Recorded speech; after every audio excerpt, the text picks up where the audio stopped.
Hi guys, it's Sandy with Sandy Cogdill Designs, and today I have an adorable summer card. It is so cute and colorful.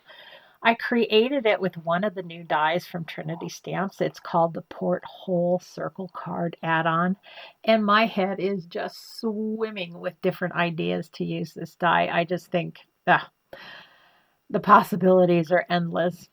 Other stamps that I've used on this set are Gnomies Under the Sea. That's my little gnome with the snorkel. I used Summer Gnome Fun for the sentiment, and I used the circle shaped card die cut set. All right, give me a thumbs up if you like this video.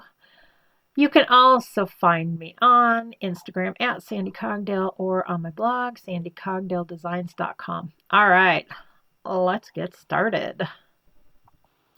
I'm going to start by creating the background for the inside of my shaker card. I have cut out a piece of white cardstock using the Clean Cut Layers Circle Set A.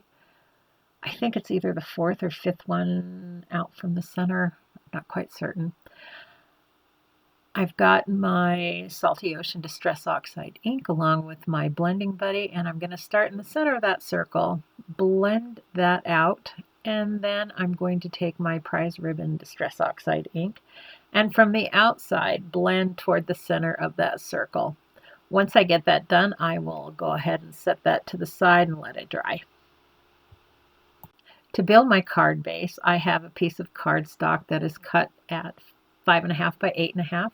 I'm going to be using the circle card shaped die set, and I'm just going to place it kind of at a slight diagonal across that piece of cardstock and run it through my die cutter.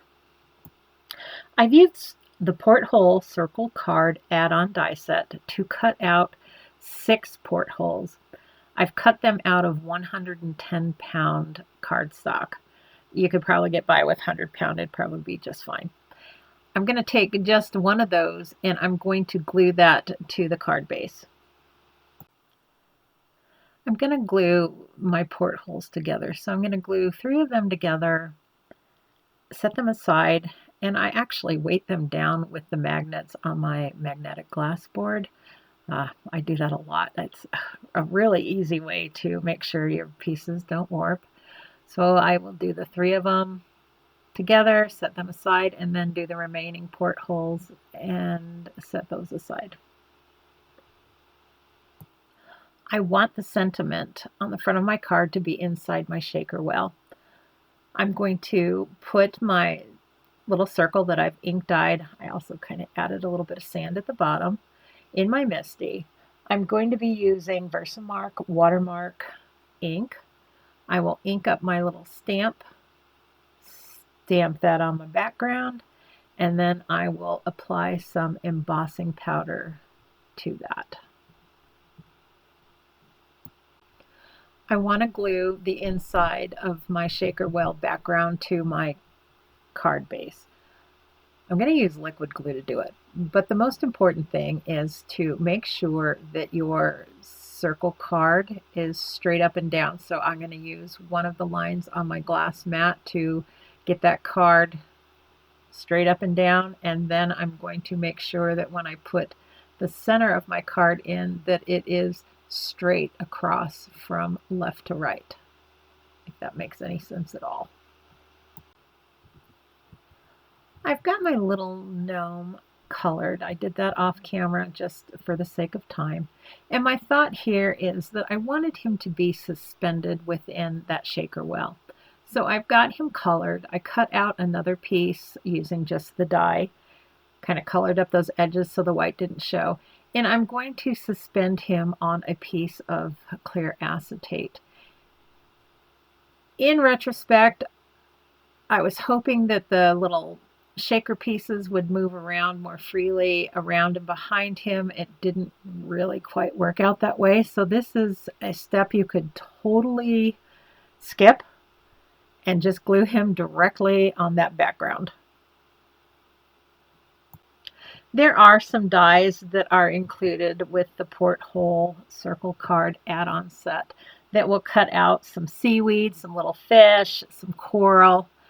I have used different colors of cardstock, of course, with the rip and stick on the back, to cut out various pieces of seaweed and coral. I dusted up the edges a little bit with some distressed oxide ink to help give them a little bit of dimension.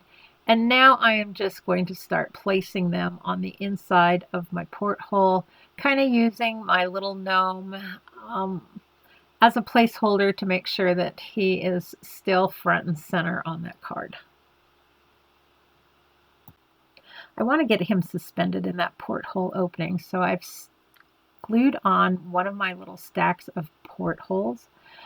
Then I'm going to take that acetate piece, put it down on top of that, and then I'm going to take my other little stack of portholes and glue that on top of the acetate. That kind of anchors him in place and keeps him suspended. Next, I'm going to fill my shaker well with some embellishments. I am using Snowy Day confetti. I love that mixture. I think it's perfect for a underwater scene. However, I don't like the little stars that are in there. So I will pick those out and I will put the other little bits and pieces in that well. And we'll move on to getting that all sealed up. I have my porthole window built. I've used two different colors of shimmery cardstock. I used the die to cut it out, and then I used the clean cut layers circle set again to cut out a piece of acetate. I use liquid glue on the outside edges of that well that I've built, making sure to keep that glue mostly on that outside edge, and then I'm going to place my porthole cover over the top of that, being very careful not to get any of that glue squished out where you can see it on the acetate. For the inside sentiment on this card, I have cut out another piece of white cardstock with the clean cut layers circle set. And I am using a sentiment from the Summer Gnome Fun stamp set for my sentiment on the inside of this card. I'll go ahead and get that glued on. Again, I'm making sure that that card is straight up and down by where that hinge is and just lining up the letters right to left. You want to make sure you get that straight or it looks really weird when you open your card. And that completes my card. I hope you enjoyed following along in this process.